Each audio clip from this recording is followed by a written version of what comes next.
ಶ್ರೀ ಗುರುಭ್ಯೋ ನಮಃ. ಎಲ್ಲರಿಗೂ ಬೆಳಗಿನ ಸುಪ್ರಭಾತ. ಪಂಚವಟಿ ದರ್ಶನ. ಆಗತ ಸ್ಮಯತೋದಿಷ್ಟಂ ಯಂ ದೇಶಂ ಮುನಿರಬ್ರವೀತ್ ಅಯಂ ಪಂಚವಟಿ ದೇಶಃ ಸೌಮ್ಯ ಪುಷ್ಟಿತ ಕಾನನಃ. ಶ್ರೀರಾಮನು ಅರಣ್ಯದಲ್ಲಿ ಲಕ್ಷ್ಮಣನಿಗೆ ಹೇಳಿದ ಮಾತುಗಳಿವು. ಸೌಮ್ಯ ಲಕ್ಷ್ಮಣನೇ, ನಾವೀಗ ಅಗಸ್ತ್ಯ ಮಹರ್ಷಿಗಳು ಸೂಚಿಸಿದಂಥ ಪಂಚವಟಿ ಎಂಬ ಸ್ಥಳಕ್ಕೆ ಬಂದಿರುತ್ತೇವೆ. ಇಲ್ಲಿ ಪುಷ್ಪಗಳಿಂದ ತುಂಬಿರುವ ಮರಗಳಿವೆ. ಅರಣ್ಯವಾಸಿಯಾದ ಶ್ರೀರಾಮನು ತನ್ನ ತಂದೆ ದಶರಥನಿಗೆ ಪಿತೃತರ್ಪಣವನ್ನು ಪಿಂಡವನ್ನು ಕೊಟ್ಟು ಅಲ್ಲಿಂದ ಮುಂದಕ್ಕೆ ಸೀತಾ ಲಕ್ಷ್ಮಣ ಸಮೇತನಾಗಿ ಹೊರಡುತ್ತಾನೆ. ಅಲ್ಲಿದ್ದಾಗ ಅಲ್ಲಿಗೆ ವಸಿಷ್ಠರು, ಕೌಸಲ್ಯ, ಸುಮಿತ್ರಾ, ಕೈಕೇಯಿಯರೊಂದಿಗೆ ಬರುತ್ತಾರೆ.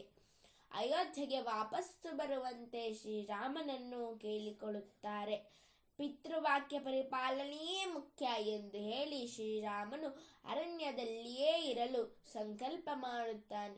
ವಸಿಷ್ಠಾದಿಗಳೆಲ್ಲರೂ ನಿರಾಶೆಗೊಂಡವರಾಗಿ ಅಯೋಧ್ಯೆಗೆ ವಾಪಸ್ಸುರಾಗುತ್ತಾರೆ. ಅಲ್ಲಿಂದ ಮುಂದಕ್ಕೆ ಶ್ರೀರಾಮನು ಅತ್ರಿ ಶರಭಂಗ ಮಹರ್ಷಿಗಳ ಆಶ್ರಮಕ್ಕೆ ಬರುತ್ತಾನೆ. ಸುತೀಕ್ಷ್ಣ ಮಹರ್ಷಿಗಳ ದರ್ಶನವನ್ನು ಮಾಡಿಕೊಂಡು ಅನಂತರ ಶ್ರೀರಾಮನು ಅಗಸ್ತ್ಯ ಮಹರ್ಷಿಗಳ ಆಶ್ರಮಕ್ಕೆ ಬರುತ್ತಾನೆ. ಅಗಸ್ತ್ಯರು ಶ್ರೀರಾಮನಿಗೆ ಆತಿಥ್ಯವನ್ನು ಮಾಡುತ್ತಾರೆ.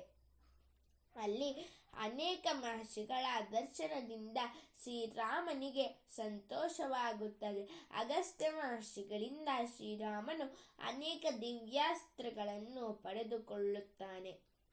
ಈ ಅರಣ್ಯದಲ್ಲಿ ಸೀತಾದೇವಿಯೊಂದಿಗೆ ವಾಸಿಸಲು ಯೋಗ್ಯವಾದ ಸ್ಥಳವನ್ನು ಸೂಚಿಸಿರಿ ಎಂದು ಶ್ರೀರಾಮನು ಅಗಸ್ತ್ಯರನ್ನು ಕೇಳಿಕೊಂಡಾಗ ಅಗಸ್ತ್ಯರು ಪಂಚವಟಿ ಎಂಬ ಶಾಂತವಾದ ಹಾಗೂ ಸುಂದರವಾದ ಜಾಗವನ್ನು ಸೂಚಿಸುತ್ತಾರೆ.